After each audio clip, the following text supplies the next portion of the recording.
Senin 26 Februari 2024, sebanyak 78 pegawai Komisi Pemberantasan Korupsi menyampaikan permintaan maaf secara terbuka di Aula Gedung Penunjang Merah Putih KPK atas pelanggaran etik yang dilakukannya berupa pungli di rutan KPK. Kasus ini menjadi kabar buruk bagi integritas KPK. Lantas apa kabar lembaga anti rasuah hari ini? Berikut liputan selengkapnya untuk Anda. Setelah menggelar sidang etik dengan 90 pegawai KPK yang menjadi terperiksa atas dugaan pungli dari tahanan, sebanyak 78 orang dinyatakan terbukti bersalah dan dijatuhi hukuman berupa permintaan maaf secara langsung dan terbuka. Sementara 12 pegawai lainnya diserahkan kepada Sekjen KPK karena pelanggaran mereka dilakukan sebelum Dewas terbentuk. Tindakan pungli ini telah berlangsung sejak 2018 lalu.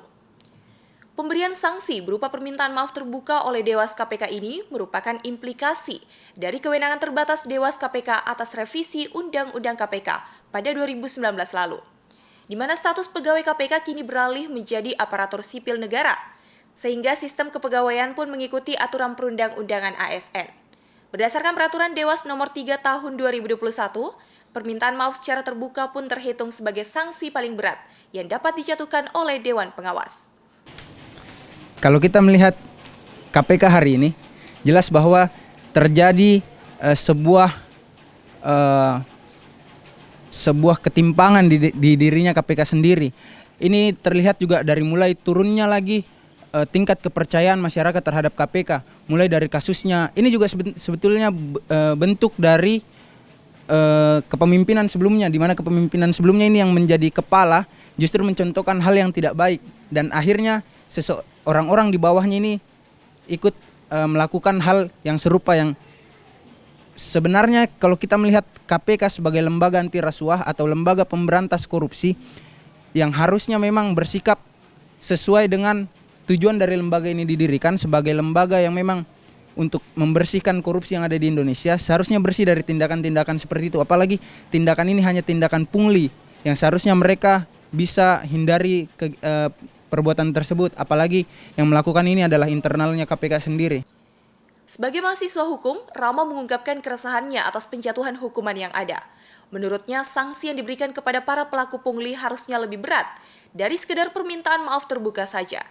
Ia membenarkan bahwa hal ini merupakan implikasi dari melemahnya Undang-Undang KPK setelah direvisi. Maraknya tindakan koruptif yang dilakukan oleh mereka yang memiliki kepentingan, termasuk internal KPK itu sendiri, menjadi lampu kuning bagi penegakan hukum di Indonesia. Olehnya itu, untuk mencegah perilaku koruptif terjadi, Fakultas Hukum Unhas telah memiliki sebuah UKM yang bergerak di bidang anti korupsi, yakni Garda Tipikor, Gerakan Radikal Anti Tindak Pidana Korupsi. Syabil, salah satu anggota UKM tersebut, mengungkapkan bahwa mereka melakukan setidaknya 2 upaya berupa pencegahan serta upaya lanjutan ketika hal tersebut telah terjadi.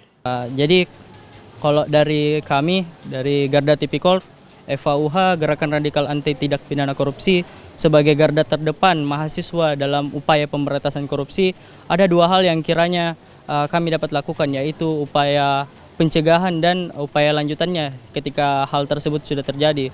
Jadi di Garda Tipikor sendiri itu kami menjunjung tinggi ada 9 nilai integritas yang kami jaga, kejujuran, disiplin, berani, dan sebagainya. Ini yang menjadi dasar bagi kami di Garda Tipikor untuk mencegah perilaku koruptif itu terjadi.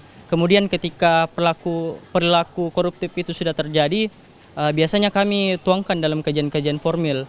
Kita lihat apa-apa saja yang bisa mempengaruhi perilaku koruptif, karena perilaku koruptif itu sendiri tidak hanya didasari oleh pelanggaran hukum saja, tapi banyak hal-hal yang mendasari perilaku koruptif itu terjadi. Ada dari aspek psikologi, ada dari aspek sosiobudaya, ada juga dari aspek ekonomi. Banyak hal yang ternyata mempengaruhi korupsi itu sendiri.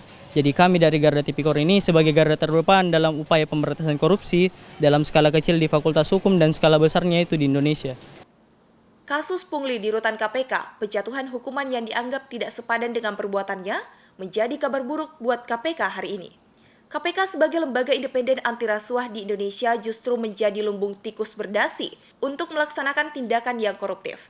Sehingga ia merasa bahwa KPK perlu diperbaiki, termasuk dengan melakukan revisi kembali terhadap Undang-Undang KPK agar lebih kuat.